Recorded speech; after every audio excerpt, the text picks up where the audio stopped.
Muy buenos días, bienvenidos de nuevo a Negocios Televisión, bienvenidos al espacio de las noticias, pendientes de toda la actualidad de las últimas horas, mirando un día más a Oriente Medio. Palabras por parte del secretario general de la ONU, Antonio Guterres, que llama de nuevo a terminar cuanto antes con este conflicto. Pendientes también de China y Rusia, los ejercicios conjuntos que han finalizado en las últimas horas. Les contaremos también una nueva amenaza por parte de Irán, ojo, en este caso el presidente argentino, a Javier Milei. Pendientes también, por supuesto, de las palabras de Ursula von der Leyen, de los últimos acontecimientos en torno al intento de asesinato del expresidente Donald Trump. Ojo, porque el servicio secreto sabía algo 20 minutos antes. Enseguida les contamos también la presión entre los demócratas. Hablan de un colapso total. Pendientes también de Joe Biden, de si sigue o no en la carrera presidencial. Y, por supuesto, mirando un día más al conflicto en Ucrania con Rusia lanzando un ataque a Kiev. Y ojo, porque acaban de anunciar hace apenas unos minutos que no descartan una respuesta nuclear al despliegue de misiles de Estados Unidos en Alemania. Empezamos mirando a Israel. El Parlamento israelí ha votado este miércoles por una gran mayoría una resolución que rechaza la creación del Estado de Palestina, incluso de forma negociada,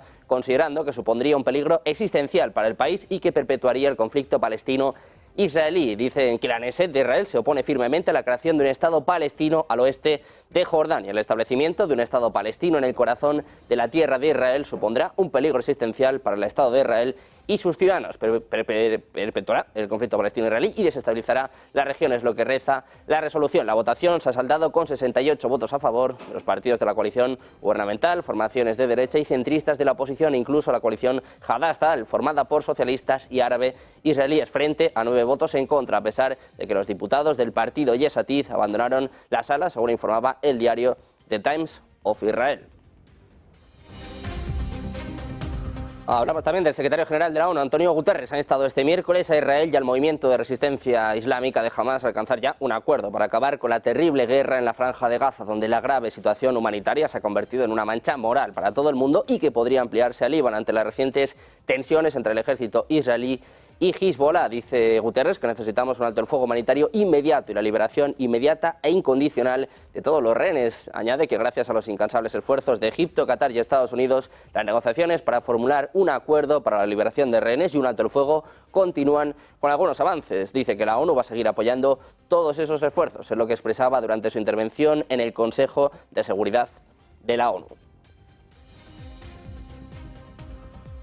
Miramos también ahora a Irán. Les contamos que está amenazando al presidente argentino Javier Milei. El periódico iraní Tehran Times, conocido por ser un órgano de difusión de Irán, ha emitido una amenazante advertencia al gobierno del presidente argentino Javier Milei. En una editorial publicada, el diario ha declarado que en algún momento adecuado van a hacerle lamentar su enemistad, en referencia directa a las políticas adoptadas por Buenos Aires hacia Teherán. Esta escalada verbal se produce en vísperas del 30º aniversario del atentado a la AMIA, un evento que aún resuena profundamente en la memoria colectiva argentina. La amenaza del régimen iraní llega tras la decisión del gobierno de Milei de declarar a Hamás como una organización terrorista, incluyéndola en el registro público de personas y entidades vinculadas a actos de terrorismo. Según la administración de Milei, Hamás reivindicó la responsabilidad por las atrocidades cometidas durante el ataque a Israel del pasado 7 de octubre, sumándose a un largo historial de ataques terroristas en su nombre. Miramos también a China. Ha anunciado este jueves que sus maniobras navales con Rusia en la costa sur del país asiático habían terminado y celebró su comprensión y confianza con su estrecho aliado en medio de tensiones con Occidente. Pekín y Moscú han reforzado sus vínculos en los últimos años y comparten relaciones hostiles con la OTAN, que la semana pasada señalaba a China como un facilitador decisivo del conflicto entre Rusia y Ucrania. Pendientes también del presidente de Estados Unidos, un Joe Biden que ha dado positivo por COVID-19 durante su visita a Las Vegas este miércoles y se encuentra en aislamiento tras experimentar síntomas leves. La secretaria de la Prensa Blanca, Karine Jean-Pierre, anunció la prueba positiva del demócrata años después de que cancelara un discurso debido al diagnóstico. Dice que está vacunado y reforzado y presenta síntomas leves. Pendientes también de J.D. Vance, es que ha terminado la intervención del elegido como número 2 de Trump. J.D. Vance, presentado por su mujer, hija, además también de America First, una canción de fondo y además aceptando la nominación cerrando su candidatura. En su discurso hablaba de un cambio en la política exterior de Estados Unidos, haciendo hincapié en un enfoque de Estados Unidos. Primero, durante la Convención Nacional Republicana, Vance señaló que Estados Unidos enviará a sus hijos a la guerra solo cuando sea necesario, al tiempo que subrayó su postura contra el partido chino y su influencia en la economía estadounidense. Sostuvo que el enfoque de Trump representa la mejor esperanza de Estados Unidos para recuperar lo que se ha perdido y posicionó a Trump como el líder que puede revertir décadas de políticas perjudiciales. And so tonight, Mr. Chairman, I stand here humbled, and I'm overwhelmed with gratitude to say I officially accept your nomination to be Vice President of the United States of America.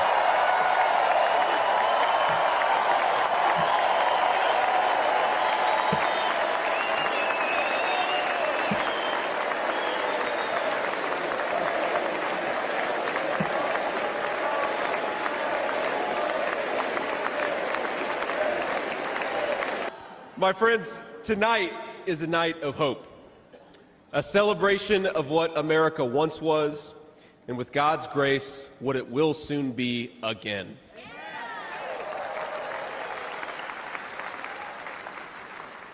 And it is a reminder of the sacred duty we have to preserve the American experiment. Y precisamente, hablando de Donald Trump, en este caso era su vicepresidente, pero vamos a contarles que el Servicio Secreto de Estados Unidos vio al atacante de Donald Trump en el tejado de un edificio 20 minutos antes de que este disparara al expresidente y candidato republicano en un mitin en Butler, en Pensilvania, el pasado sábado. Es lo que informaba este miércoles el canal ABC, citando a funcionarios de seguridad y legisladores conocedores del asunto. Indica que los francotiradores del Servicio Secreto vieron al autor del intento de asesinato de Trump, a Thomas Crooks, a las 5:52 de la tarde, mientras que el tiroteo tuvo lugar a las 6:12. También revela otros momentos clave previos al ataque, comunicados por los líderes del FMI y el Servicio Secreto a los legisladores. Crooks fue identificado como persona de interés en torno a una hora antes del primer disparo, eso de las 5:10, y 20 minutos después se le vio usando un telémetro. Miramos también a Joe Biden. Les contamos que ha dejado la puerta abierta, una posibilidad de no llegar hasta el final de la contienda electoral. En las últimas horas, el jefe de la Casa Blanca ha dicho que consideraría retirar su candidatura a las elecciones de noviembre si un médico lo recomendara por motivos de salud, si se le diagnostica alguna complicación. El demócrata lo ha señalado en una entrevista en Black Entertainment Television, cuando era preguntado por Ed Gordon, que le haría replantearse la carrera electoral. Es la primera vez que deja la puerta abierta a la opción de renunciar a su candidatura presidencial ante la creciente presión que ha enfrentado dentro del partido para que lo haga, a la que había respondido hasta ahora desafiante. Este mismo martes el presidente manifestó que estaba totalmente comprometido con su campaña electoral. Hablamos también de la expresidenta de la Cámara de Representantes, Nancy Pelosi. Le ha dicho al presidente Joe Biden que tanto ella como otros legisladores temen que esté hundiendo al partido en una confrontación extraordinariamente sincera que se produjo en medio de la creciente presión sobre Biden para que ponga fin a su campaña de reelección. Político habla de un colapso total en los demócratas. La propia Pelosi también advirtió a Biden de que algunos legisladores demócratas comenzarían a quejarse en voz alta sobre sus debilidades políticas, según dos personas cercanas a la propia Pelosi. Instó al presidente a tomar una decisión sobre su renuncia pronto. Un aliado de Pelosi dijo que era posible que ella presionara públicamente a Biden para que renuncie a su puesto en la lista de los demócratas. Dicen que la presidenta de la Cámara de Representantes no quiere pedirle que renuncie, pero hará todo lo que esté a su alcance para asegurarse de que eso suceda. Es lo que apuntaba esta persona, refiriéndose al abandono de Biden de la carrera presidencial.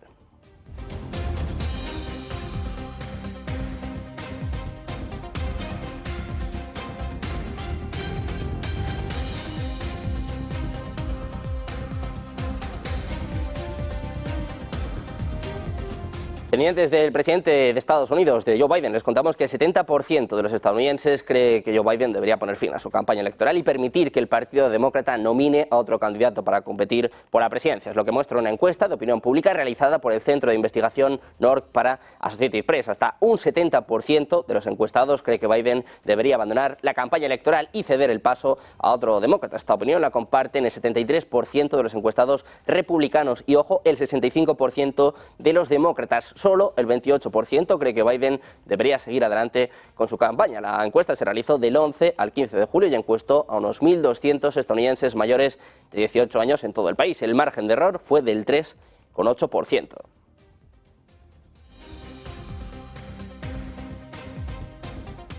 Hablamos también de la presidenta de la Comisión Europea, Ursula von der Leyen. Ha criticado este jueves el viaje del primer ministro húngaro, Viktor Orbán, a Moscú, en el que el mandatario defendía la misión de paz. La alemana ha tildado de misión de apaciguamiento, al tiempo que asegura que nadie quiere la paz, tanto como los ucranianos. Dice von der Leyen que Rusia sigue con su ofensiva en el este de Ucrania y que apuestan por una guerra de desgaste, por hacer que el próximo invierno sea aún más duro que el anterior. Añade que Rusia confía en que Europa y Occidente se ablanden y algunos europeos le siguen el juego. Así criticaba los movimientos por parte de Viktor Orbán en un nuevo ataque por parte de von der Leyen al primer ministro de Hungría.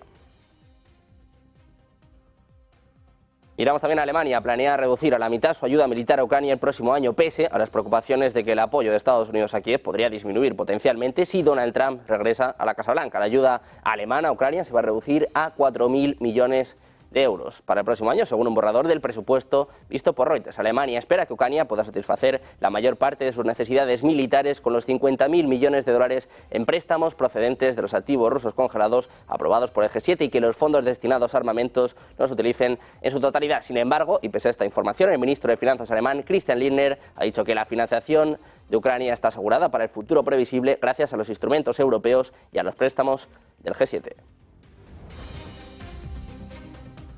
En Reino Unido, el nuevo primer ministro británico, Keir Starmer, ha situado la seguridad fronteriza como uno de los ejes de la cuarta reunión de la Comunidad Política Europea que se celebra este jueves en el Palacio de Blenheim, al noroeste de Londres. Es lo que informa la agencia EFE. Según un comunicado de Downing Street, el propio Starmer va a estar cerca de medio centenar de líderes europeos que van a asistir a esta cita a trabajar colectivamente a la vista de la magnitud de los desafíos que enfrenta Europa y que no pueden resolverse solos.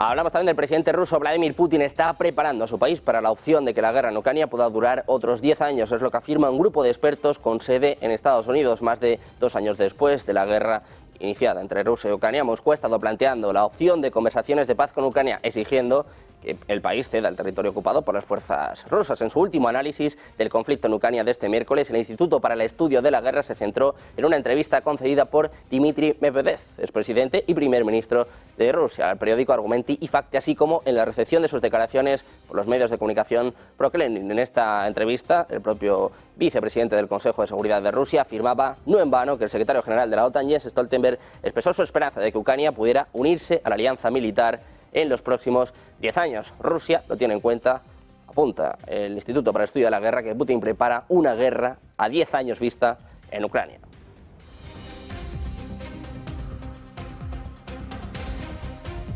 Precisamente mirando al conflicto en Ucrania, hoy, hace apenas unos minutos, aterrizaba en Londres el propio presidente ucraniano, Volodymyr Zelensky, que se reunirá con Carlos III, también con el primer ministro británico, Keir Starmer. Ha aterrizado ya en Londres. Lo escuchamos ya.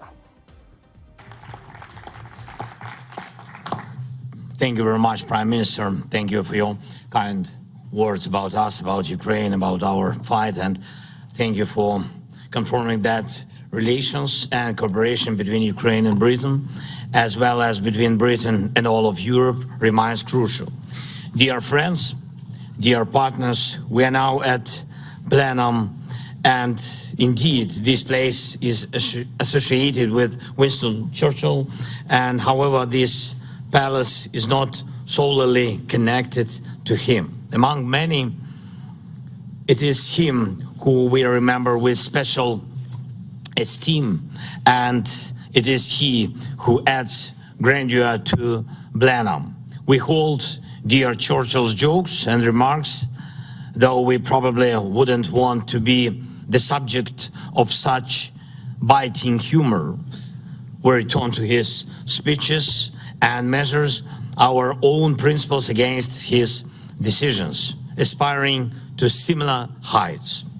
Yet, it was not this that created his legend. It was his ability to be a steadfast barrier between history and cowardice. And that is the key reason people still look up to him. Bravery made Churchill Churchill. Bravery won the greatest battle of his life. It was the battle for Britain and, of course, for all Europe. Will Europe be a continent that neither surrenders nor sells itself to tyrants?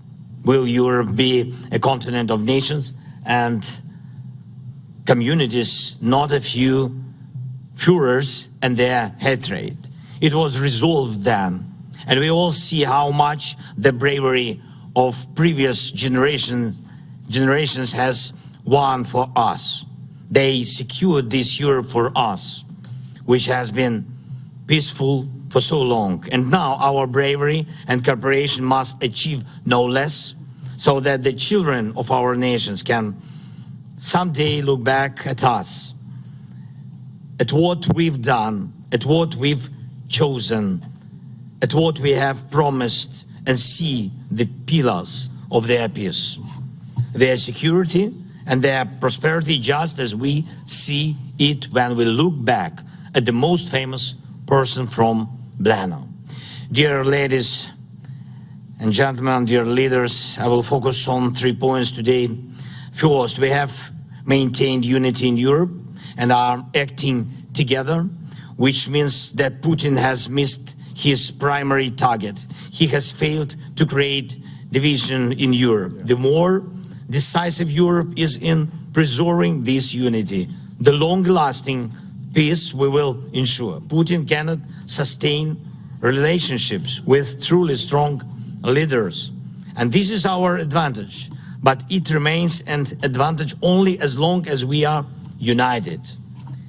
He may try to approach you or go to some... Pendientes de las palabras del presidente ucraniano Volodymyr Zelensky, reunido con Keir Starmer, con el primer ministro británico, está hablando precisamente de las relaciones entre Ucrania y el Reino Unido. Dice que las relaciones no van a cambiar, que ha sentido el apoyo por parte del presidente del Partido Laborista, de Keir Starmer, y ojo porque además vuelve a mandar mensajes al presidente ruso. Vladimir Putin dice que ha fracasado, sobre todo en el objetivo principal, que según Zelensky sería el hecho de dividir a Europa. Dice que Putin está fracasando y sobre todo está agradeciendo a Keir Starmer el apoyo británico, el apoyo del Reino Unido en el conflicto ucraniano. Seguimos escuchando más palabras de Volodymyr Zelensky. Against our common interests or the expense of Ukraine or other country, then why should we consider such a person? The EU and NATO can also address all their issues without this one individual. Second, the reality on the battlefield is more convincing than any abstract deliberations. We have stopped the Russian advance on Kharkiv. Period. Putin has sacrificed tens of thousands of his citizens, but has achieved nothing significant. This was made possible by the bravery of our warriors and the bravery of our partners, who have lifted limitations on the use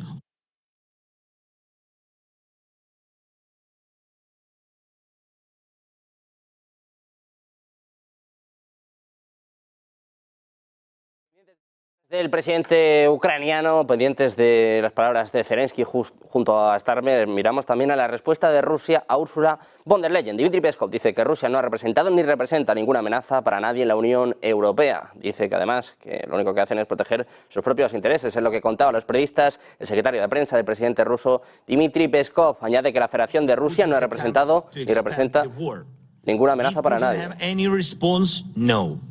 Even when a Russian missile strikes children with cancer, as happened recently, it only repeats the evil we have already seen from Russia in this war. So we must act as brave as necessary to achieve results.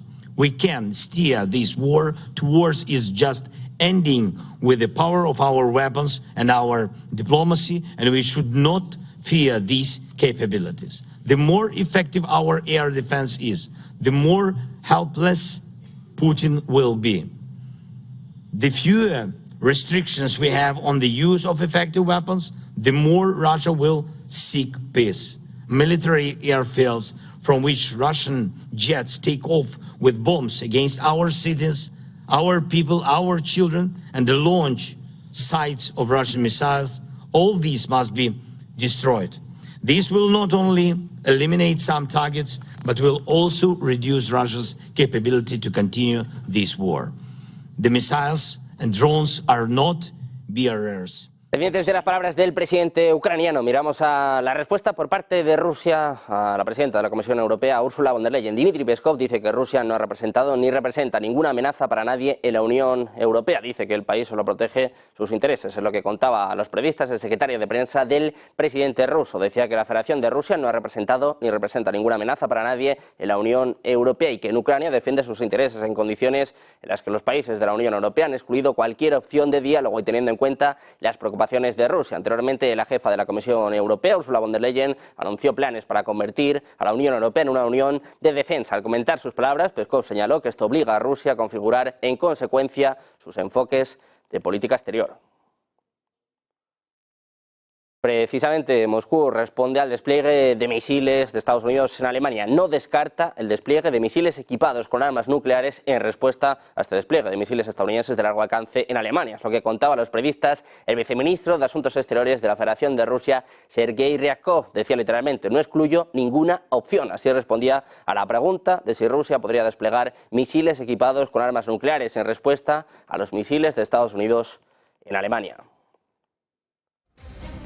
En Ucrania, sus autoridades han asegurado este jueves haber interceptado varios drones lanzados a primera hora de este jueves por el ejército de Rusia contra la capital de Kiev. Si bien han descartado que el suceso haya causado víctimas o daños materiales, dicen que durante una de las últimas alarmas aéreas en Kiev hubo una amenaza real por el uso de drones por parte del enemigo. Es lo que apuntaba el jefe de la administración militar de la ciudad de Kiev, Sergei Popko, a través de un mensaje en su cuenta de Telegram, donde ha afirmado que varios drones iban hacia la capital, pero fueron interceptados por los sistemas de defensa aérea. Así ha resaltado que inmediatamente después surgió información sobre la supuesta caída de restos en el distrito de Darnitsky. Añade que se ha llevado a cabo rápidamente una inspección por parte de unidades de los servicios operativos. Afortunadamente, dice, no se han registrado consecuencias, no hay destrucción o víctimas en Kiev.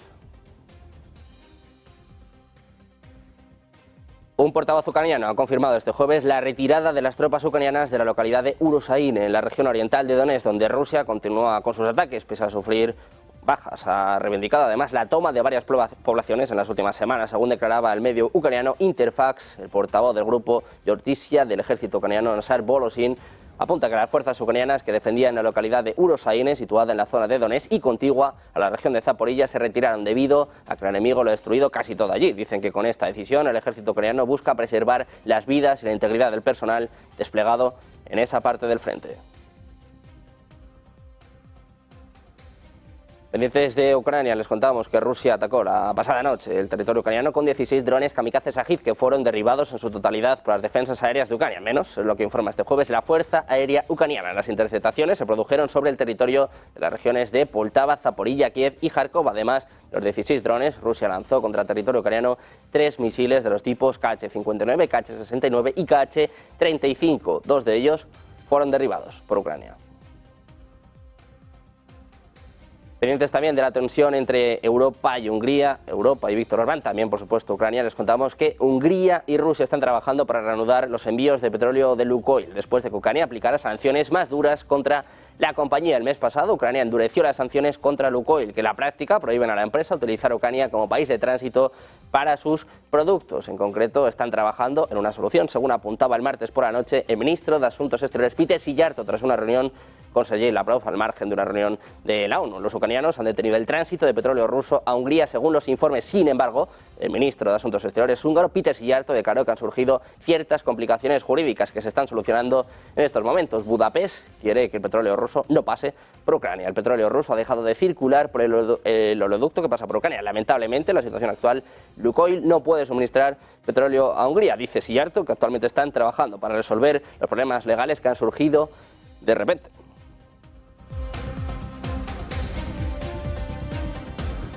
Pendientes también de la actualidad económica, hoy pasa por la reunión del Banco Central Europeo, pendientes de las palabras de Christine Lagarde, pendientes también, por supuesto, de los mercados europeos a la espera de la decisión por parte del BCE. Tenemos la Bolsa de Madrid, donde avanza nuestra compañera Marta Vilar. ¿Qué tal? Marta, muy buenas, muy buenos días.